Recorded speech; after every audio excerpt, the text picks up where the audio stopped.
You have been pretending for so long that you forgot pretending was even a choice. It became the default, the automatic, the thing you do before you even decide to do it. Someone asks how you are, and the answer is already leaving your mouth before the question finishes landing. Fine, good, tired, but okay. And you say it so cleanly, so without hesitation that even you almost believe it.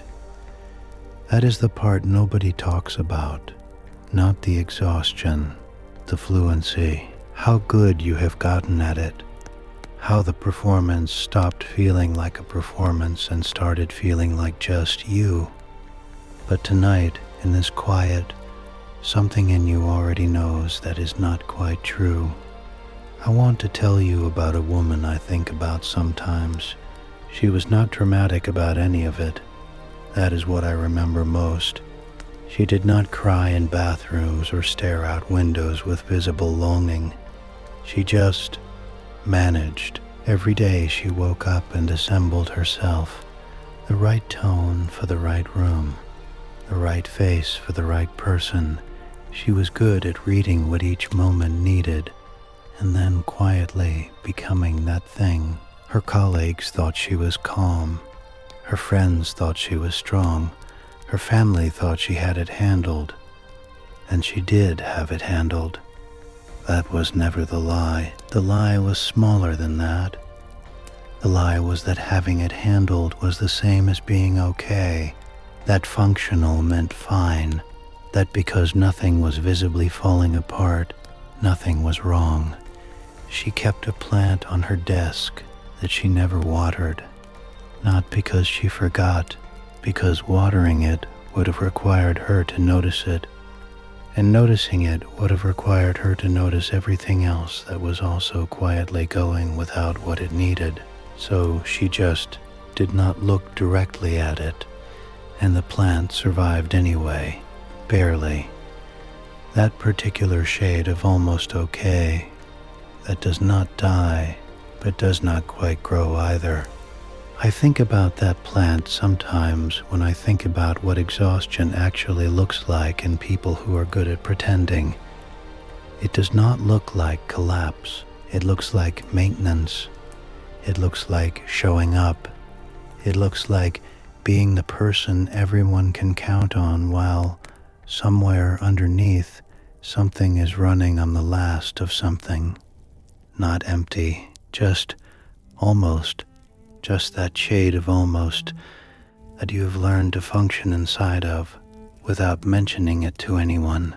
Just a person who has been carrying something for longer than carrying was supposed to be the plan, and who got so good at the carrying that everyone forgot to ask if you needed to put it down. And somewhere along the way, you forgot to ask yourself, your shoulders have been up, not dramatically, just slightly, just that fraction of an inch that means the body is still on duty even when the day is technically over. Let them fall now, not because I told you to, just because there is no room in this dark that needs managing. Nothing here requires the shoulders to be that height. Let them drop to where they actually want to be, which is lower than you think, which is lower than you usually let them go when someone might be watching. Your face has been working all day. Every expression was a small decision. Every smile was a thing you assembled and offered and then quietly took back. Every moment of eye contact was a calculation. The face is a very loyal thing. It just keeps going. It keeps performing the architecture of someone who is doing all right, even at the end of the day, even in the car, even in the 30 seconds before sleep when it finally runs out of reasons to hold the shape. Let it go now. Let the jaw soften. Let the space behind the eyes stop holding whatever it has been holding. The face does not have to be anything in this room at this hour.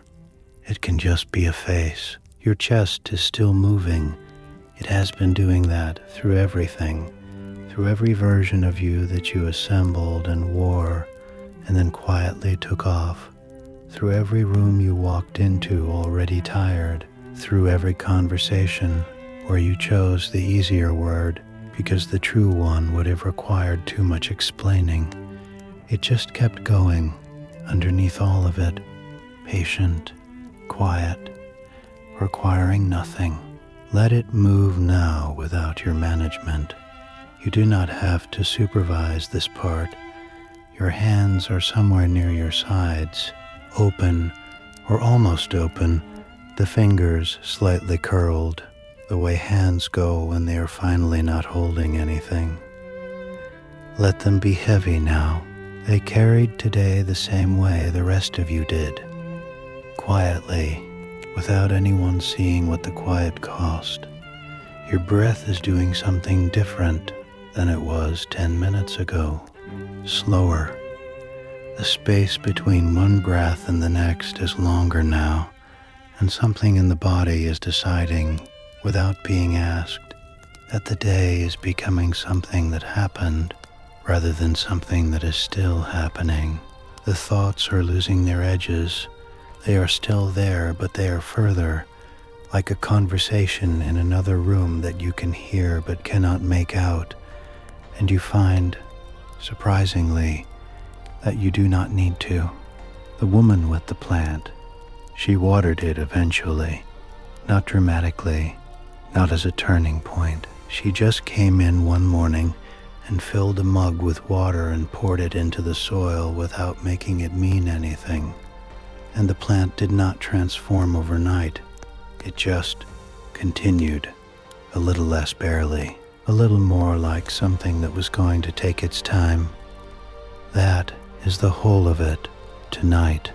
Not a cure, not a conclusion, just this dark, just this breath, just the body doing what it has always known how to do when you finally stop standing in the way of it. Still here, and